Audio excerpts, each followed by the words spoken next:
So there's been this issue about Music Copyright Society of Kenya, Copyright Society of Kenya.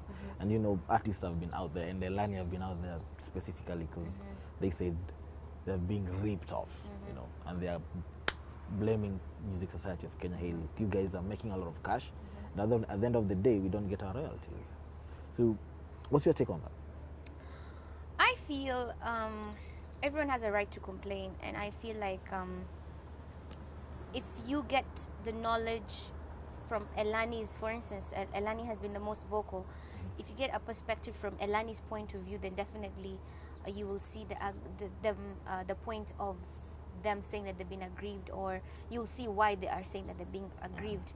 Then if you look at the point of Mcsk as well, and you get the knowledge from Mcsk, then you want to side with Mcsk in trying to understand what exactly is going on in the industry. I feel like the problems are way bigger than what people are being told, especially by I don't want to say the media, but but even from us as musicians, we're not giving as much information out there about what exactly is going on, because sometimes your fights in the house between you and your husband, you and your boyfriend, you really don't want people to know a lot about them, because they will not be able to understand fully what exactly is going on. But yes, there have been problems. I mean, Mcsk was founded in 1982, and to date, we feel like yes, there should have been bigger and better structures as compared to what we are seeing right now. But if you're to compare the rankings of the copyright societies in Africa, we come number 2 to South Africa. Yes. Most countries in all of Africa don't even have copyright societies to be able to advocate for copyright law for the artists and content owners. We're talking about the composers, we're talking about the authors of music, we're talking about the publishers of music, we're talking about the performers of the music. There are no structures to be able to take care of those rights all over Africa. The most vocal ones are South Africa and Kenya. Tanzania is also trying to come up. Nigeria is also trying to come up. So let's look at where we have the milestones that we've been able to conquer, and the milestones that we are yet to conquer. There's so many things that are happening. I mean, for a very long time, broadcasters did not pay licenses. Right now, we're seeing some broadcasters being willing, and foreigners who are coming to Kenya, and they're finding that there's systems in place where they are paying the corporates, and they're happy about it, and they're finding it easy to work in Kenya in terms of film, in terms of basically creating content for the Kenyan market. So I feel like, yes, when you are aggrieved, it's right to cry out and cry foul, but then again, create a solution to it. Don't just say, I'm being beaten by this person. You either move out of that situation where you're being beaten, or you find a solution in which this person who's beating you up will stop beating you up. So some of the things that I mean, I ask questions. I'm not the kind of person who will sit at the back end and fight and say, no, you people are doing wrong and I don't know what's wrong. I have asked the questions. I know what some of the challenges are for Mcsk. What are some of the challenges? Some of the challenges were such as office holders who were not forthcoming with information, and they were also being a little bit corrupt. But you see now, and I talk about seeing a problem and creating a solution. The solution is we've started doing elections where artists are actually going for elections and electing the directors that they want to see in office, people who have proper manifestos, people who actually can be held accountable to what they are talking about. So solution, problem, solution, problem, solution. That's one of the things. You can't build Rome in a day, or rather Rome was not built in a day. Someone was saying maybe we should just scrap. No, it is not get possible. Rid of Mcsk. Unfortunately, my dear, it's not possible because at the end of the day, it's a constitution that was put in. The constitution puts Mcsk in place to collect royalties on behalf of artists, copyright royalties on behalf of artists. So you cannot scrap an institution, yet it is mandated by law to collect royalties. Okay? But the only way that you can be able to, the only thing that you can be able to do is build it. Okay? And another thing that we've had a very big problem with as artists is we've never had a union.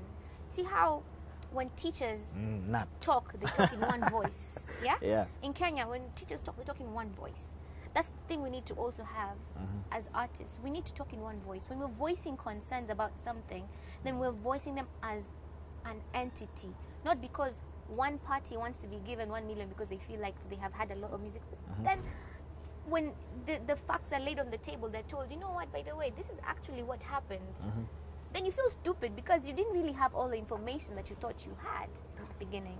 So I feel like more unions, or rather one union, for us as artists to speak as one.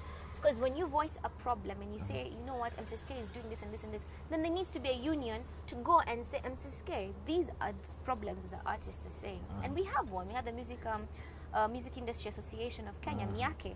And MIAKE has been instrumental in talking about, in fighting for the Skiza deal. Right now we're in a conversation with Safaricom to try and actually cut out the middlemen and have Safaricom give us money directly as an artist, because we've noticed that there's a problem there. So again, problem solution. Yeah, we can't keep on crying and saying that things are not working. We need to work.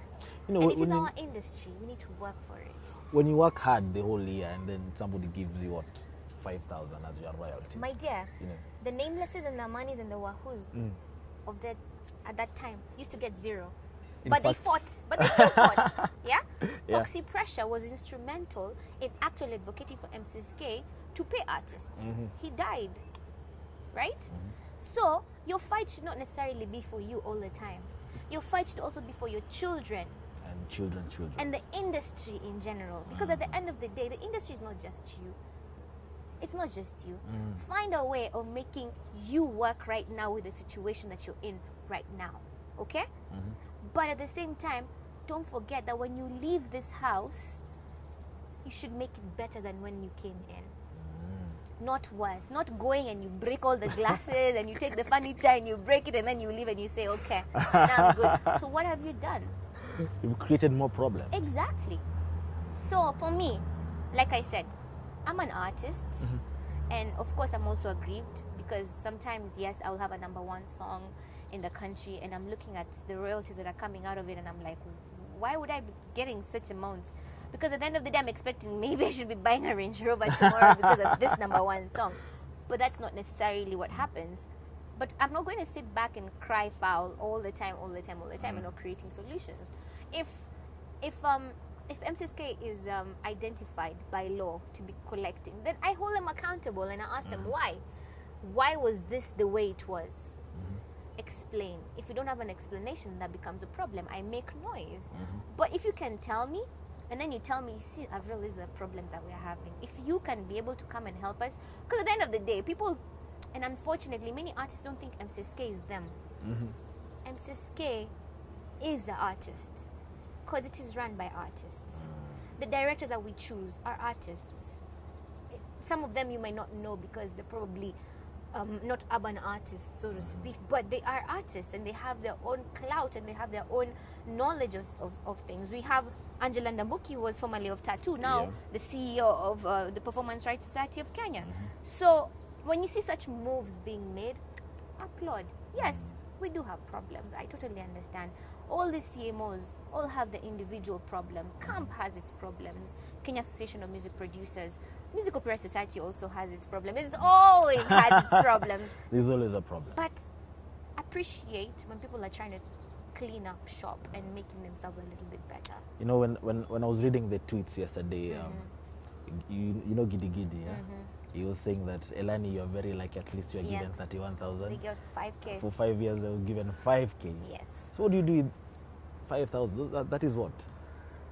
For 5 years, getting 5,000 shillings? So each year it's 1,000. But you see what, again, you have to realize is the time that Timbadi Malo and all those songs were coming up, and Bogebol were coming up, they were #1 songs, but unfortunately the systems had not been set up for collection of revenue. Broadcasters were also not paying licenses. They were not paying royalties as they do right now. So you can't fault the past. The past is the past, and the past had its problems. But from that past to now, there's been a bit of a change. So the future is bright. I mean, if Unbogable got 5K and right now Kuku is getting 31,000, isn't that There's progress. Look at the percentage, by the way, for 5 years. So 1,000, that's a leap for almost 310%. Yeah?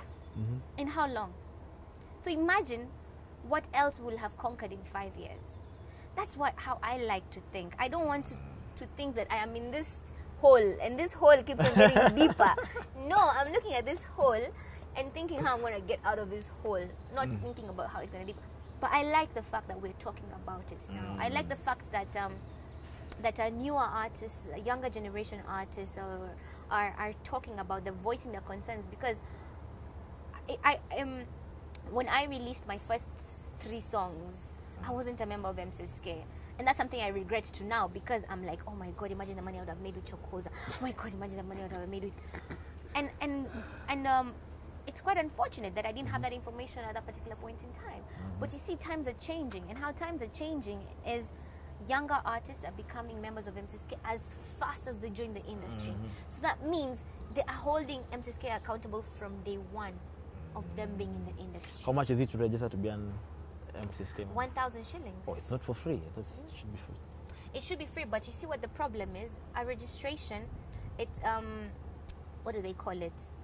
They have those forms and blah blah blah that you need to fill in and all these things. So it's basically just a small registration fee. It's like opening a bank account. I mean, okay, yes, there are those bank accounts that you can open for free right now, but you need to have a minimum balance. Yeah. So really, for what is going to be happening in your life after that, it's important. It's important. And it also shows initiative from you as an artist. I mean, if you want to be part of something... So that's the only payment you do? After that, the only payment that there's you no do. any other. Yes. Okay.